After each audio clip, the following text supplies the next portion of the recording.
Getting right into Elder Scrolls Online Update 2.70 version 1.015, PS4, PS5, Xbox One. According to the official ESO 2.70 patch notes, the latest Elder Scrolls Online console update 35 introduces the Fallen Banners Dungeon Pack, quality of life improvements, and combat refinements. Apart from this, ESO Update 2.70 also includes stability fixes. Previously, a major ESO update, number 40, added new features, various tweaks, and changes. Unfortunately, players are reporting several problems with the game. Today's ESO version 2.70 will solve a few of those problems. Fallen Banners Dungeon Pack, new challenges awaits. Nestled in eastern Westweld near Gray's Hollow Exiled Redoubt pits players against the Albus family. On through that. Boss encounters.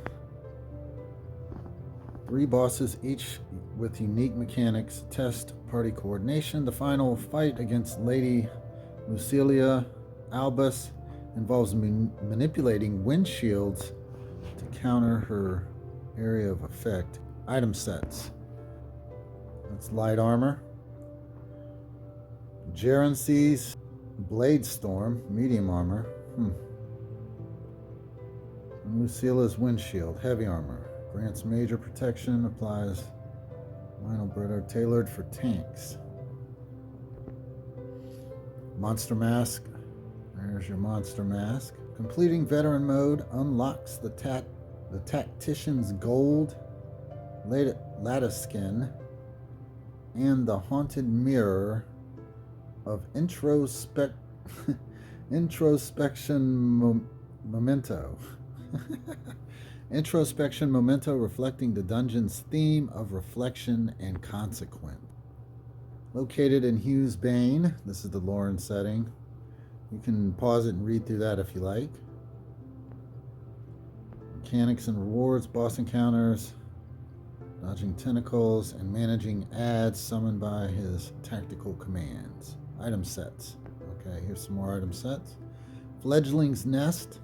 This is the light armor. Provides sustain and minor courage, perfect for support roles. Noxious Boulder.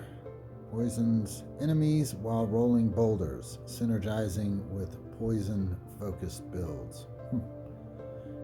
Heroic Unity, heavy armor. Grants major heroism on synergy use, boosting ultimate generation for groups. That's pretty good.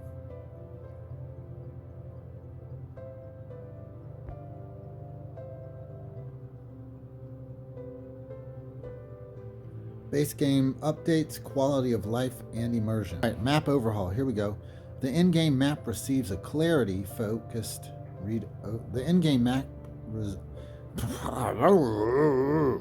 The in-game map receives a clarity-focused redesign.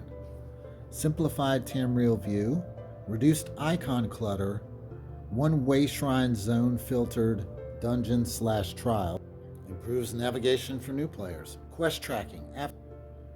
Active quest markers now appear on Tamriel Erebus maps, aiding in tracking cross-zone objectives. Symbolic locations. Clockwork City and other DLC zones are integrated into the Erebus Ring, enhancing the lore cohesion. Okay. The Arbus Ring.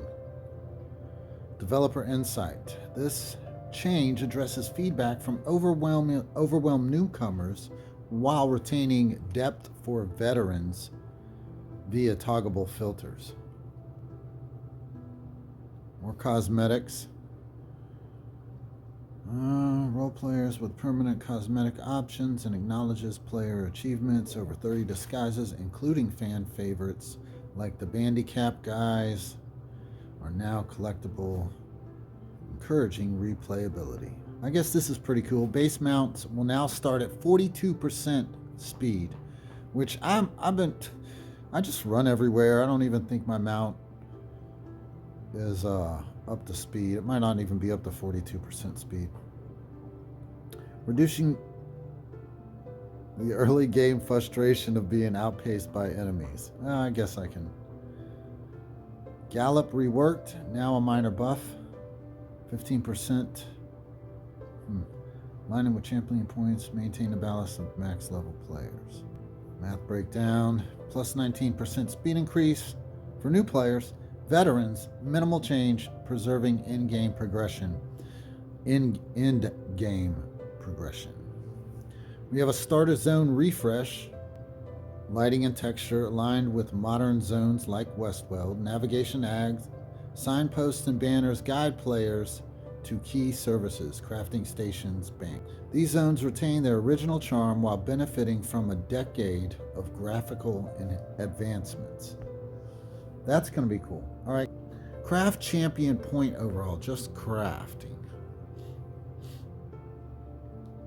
Treasure hunter meticulous assembly no longer requires slotting, freeing players from tedious pre-activity loadout swaps. Celebrated as a reduction in micromanagement, allowing seamless transitions between crafting, harvesting, and combat. I'm sure that'll help. Player response options. Dialogue choices now include kind, grim, merciful, ruthless, joker, and flirty responses marked by unique icons. These alter NPC interactions and quest outcomes, such as sparing or condemning foes.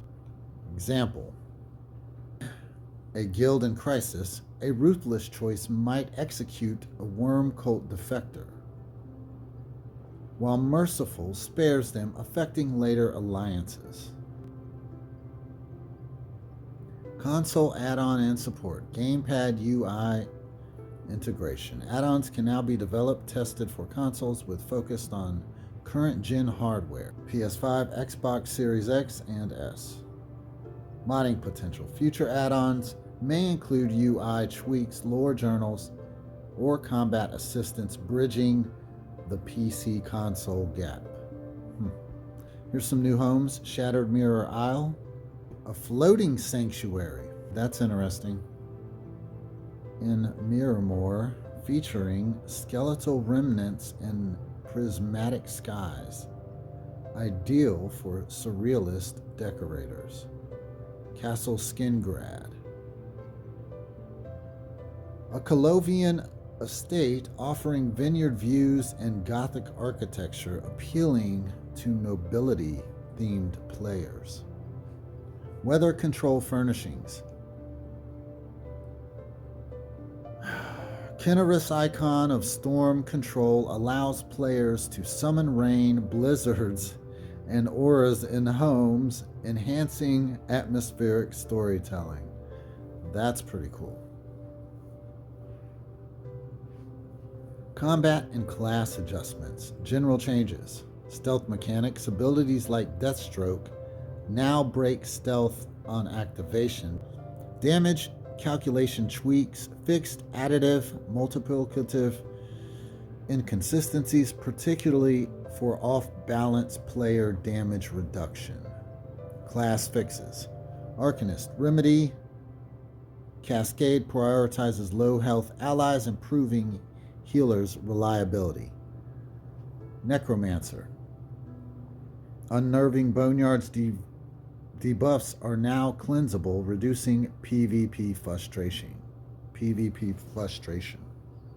Sorcerer. Itemization and set rebalancing. The new dungeon sets, Exiled Redoubt, focuses on heavy attack and ground effect synergy. Lep Sec Lussa encourages synergy and poison DOT strategies. Meta shifts. Arms of Reliquin state lines shifted to weapon/spell damage, reinforcing its stamina DPS niche. Poisonous Serpent reworked to emphasize poisoned status uptime, pairing with Twice Fang Serpent for bleed builds. Bug fixes and polishes. Quest and zone fixes. Companion interactions. Fixed blocking issues in quests like Cold, Trail, and The Princess Detective. Zone visuals. Adjusted lighting in Rivenspire's Wormcolt Nest and floating objects in starter zones. UI UX improvements. Mundustone visibility. Boons now display on character sheets with reminders for sub-level 20 players. Screen narration. Enhanced accessibility for visually impaired players. We got a future content teaser, prologue quest, a guild in crisis, launching later in update 45. The quest reignites the Wormcolt threat, tying into 2025's narrative arc, Reaper Strikes. Public dungeons with cultist themes will test players' coordination. Cyrodiil Champions Vengeance campaign. A 1-week PvP test reducing server stress during large-scale battles, previewing back-end improvements for ESO's next chapter.